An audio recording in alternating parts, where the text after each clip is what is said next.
First of all, I would like to warmly thank this EP for this opportunity, the Dr. Hans Jacob Schindler, of course, also Marco Marcori for the organization, in particular Sophia Kohler for her invitation, and last but not least, for taking the time to correct my PowerPoint in English, but all the mistakes will be mine.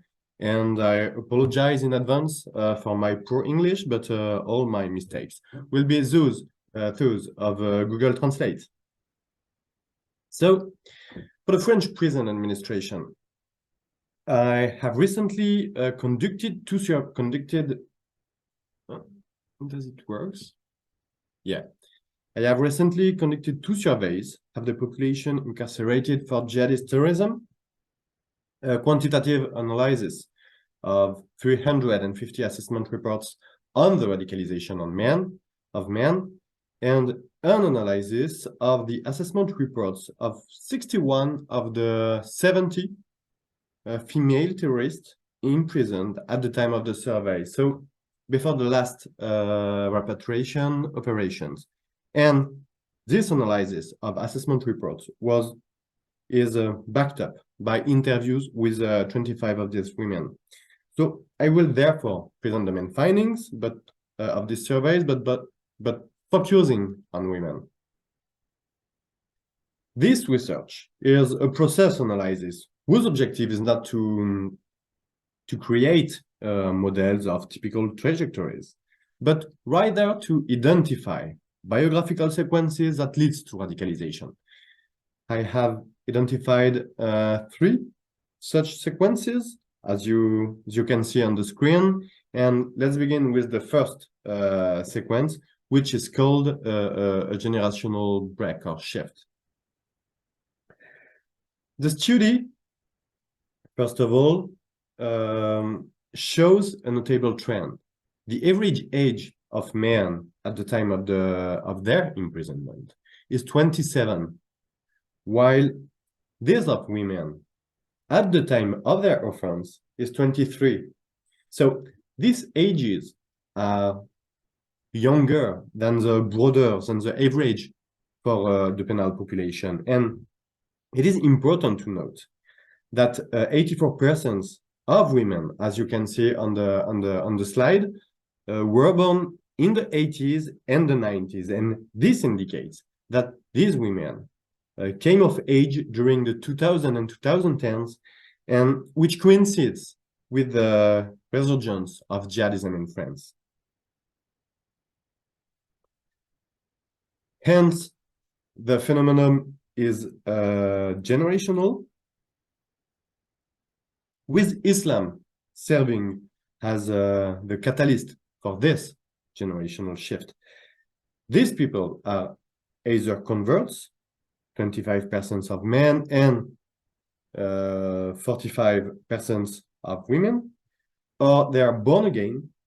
And the key finding here is that the majority of these women, belong to the second generation. And if it were representative of the French population, we would expect the third generation to be more numerous. This generational shift becomes more comprehensible when considered in the context of family backgrounds, which differ between men and women. Only a quarter of men come from unstable family environments, while the majority of women, 61%, comes from dysfunctional families. And these dysfunctions, violence, abuse, abandonments, systematically involve the behavior of men. The family context should be placed in a social background. And which one? There is a clear predominance of under-education and job insecurity affecting both for men and for women. And this situation not only leads to dissatisfaction, but it also generates a particular problem for women, while various factors may drive them to seek an exit from dysfunctional families. They often lack the financial resources to do so. And And this explains another difference. While the majority of men did not follow jihadistic Salafism before becoming jihadist, women, in contrast, tend to convert immediately and in majority to Salafism or jihadism. And what are the consequences? Following this path leads them to engage in matrimonial networks that encourage them to embrace the ideal of being a traditional housewife, an ideal that contrasts with contemporary marital behavior, but which can be explained for women who often come from dysfunctional families, but who hardly have the means to become independent. This model offers an alternative. It allows them to break free from one form of guardianship, being a daughter of, and choose another, becoming a wife of, a reassuring alternative at first sight. Reassuring at first sight from a financial aspect, because the husband provides, but also from a moral point of view. By choosing this path, women also intend to embrace a model of virtue. Only 3% of these women had a criminal record compared to 39% of men. So their conversion of women is part of a moral project that is often intertwined with complex stories involving men. They see themselves as virtuous wives, in the line with the demand of jihadist organizations, and they see these demands as reassuring promise. So, after this first sequence, what drives the radicalization? I will just mention some aspects. First of all, how do these people encounter jihadism? Among men, the primary sources are the internet and peer influence. For women, that's the same, or that's slightly different. The internet and spouses dominate, but the two are often linked by the same logic. The internet refers to social networks, serving as meeting places. So this is the consequence of what I explained earlier. Given that the path to radicalism unfolds within networks, I naturally delved into the relationships that evolve within these networks. In the context of women, for example, the husband often assumes an initiatory role. Which one? He raises awareness about the cause by sharing videos, he facilitates connections by introducing friends and their wives. The husband is a getaway. And does it mean that women are dominated by their husband? Not completely. Not completely.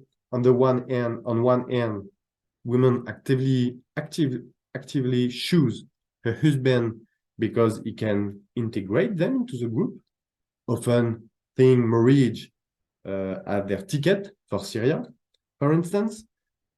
On the other hand, women actively invest in these networks, where dense, where quasi-familial and exclusive relationships are developed. These dynamics contribute to a break from their social environment and foster a profound identification with a new reference group, with an imagined community. And this identification can be perceived in the feeling of discrimination expressed by inmates, as you can see on the slide. This feeling of discrimination was expressed by 25% of men and 28% of women. But what it is interesting here is that this feeling intensifies with the level of religious practice among men. And it is that the discriminations women denounce are related to the wearing of the full veil. So, to put it simply, the feeling of discrimination is correlated with Salafism, both because this religiosity is visible and can trigger Islamophobic reactions, but also because it stems from identification with a minority, which feels a permanent oppression. The moment of this identification with an oppressed minority becomes evident in the inmates' assessment reports. What can we observe? We can observe the sudden emergence of anti-Semitic discourse, calling teachers miscreants, violent post publications on social networks, and so on. And this political awareness goes hand in hand with a zealous or a fervent militant discourse, a discourse that obviously leads to disagreements with friends, to parental consent, to an attention from institutions, for example, school, and often to initial measures as reporting radicalization, as educational measures, a ban on leaving the country, etc.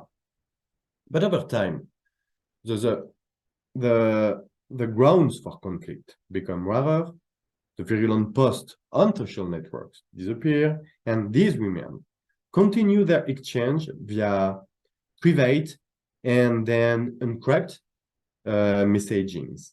Educators, social workers, sometimes note an improvement, but these women are just learning to be more discreet. And in addition, the adoption of a kunya, a war name, is symptomatic of this evolution. Symptomatic as it signifies group membership while ensuring an anonymity. And so what is at stake in this transition from a zealous militant discourse to a form of discretion is quite simply the apprenticeship of radicalism, or the attachment to a role. So what is this role? It's not obvious if you only look at the offenses. There isn't, as you can see, much difference between men and women. To understand how women see their role, you have to delve into the interviews. And what matters to them are the qualities expected of good wives and mothers. And these qualities are meaningful within the jihadist narrative. Taking care of one's husband, because it is recommended by the Sunnah, but also for making him better in combat. To have children, yes, but to populate a new society, to raising their children, of course, but to turn them into the next generation of jihadists, etc. And moreover, the first names of their children are a good indicator of the militant nature of their education. We often find the names of famous terrorists or iconic fighters from the jihadist narrative, from the jihadist imaginary. And if the choice of the name is so crucial, it is because it integrates them to the mujahideen's lineage. Indeed, it is part of the perpetuation of this lineage, and that the heart of the mission of women. While the men fight, the women perpetuate the struggle. Having said that, we might ask ourselves why so many women are involved in attack, but there is an explanation, and we can talk about this after if you wish. So, women construct their jihadist career as wives and mothers, but a militant career is never linear. It encounters numerous ordeals, has marital disillusionment, the harshness of condition in Syria, malnutrition, health tragedies, confrontations with the horror of war, and so on. And all these factors, all these ordeals give rise to doubts, steps backwards, or on the contrary, they consolidate the commitment. And among these trials, I often mention widowhood because it is often decisive. And decisive because it marks either the end of commitment, of their commitment. I have gone to Syria to live in an adventure with the man I love. He's dead. There is no reason for me to stay. Because widowhood can have the opposite effect. The adventure continues, and the man has many spouses, widows, and children. She ceases to be dependent or under the guardianship of the man with whom she has committed, and she plays her role as a wife to men, whoever they may be, and she becomes autonomous as a militant. And it is by following this path these women establish their commitment over time. They accumulate symbolic, relational, and sometimes material capital, and they pursue a career. And this is exactly the predominant status that women from the latest repatriation operations have in prison.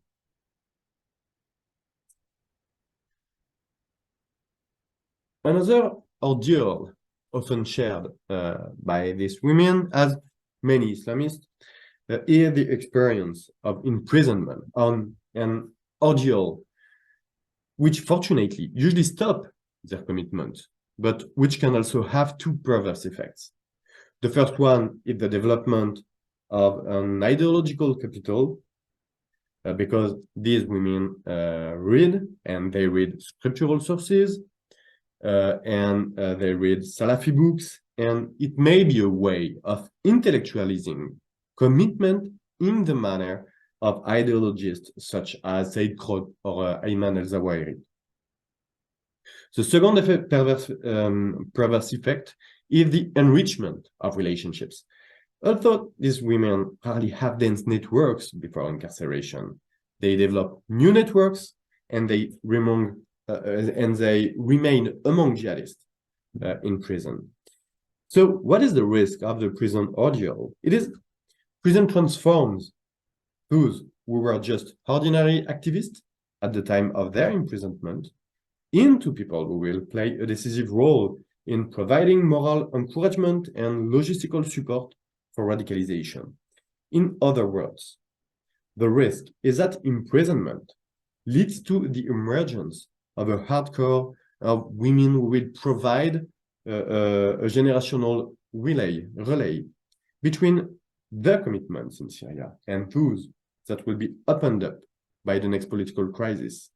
So, to conclude, I would like to make three brief points in response to a difficulty in perceiving female jihadists as militant in their own right, which is a central issue in terms of assessment and handling for the prison administration. First, women are active players in their commitment. They learn a cause and they support it. They play an active role in the relationships that contribute to the socialization to into radicalism. And they conform to the expectations of their gender, investing in their role accordingly. Secondly, while social representations associate masculinity with war and femininity with the care, and while this representation oppose them on this ground, care appears here as a modality of war. And it is in this sense that jihadism introduces a trouble, unexpected trouble into the gender. And three, in following these women are politicizing a space that is not usually politicized, their roles as wives and mothers. And in societies where the public sphere, the political and the private sphere, the domestic, have been constructed and have been set against each other, this complicates their perceptions as activists in their own right. So I thank you for your attention, and I hope I have been clear.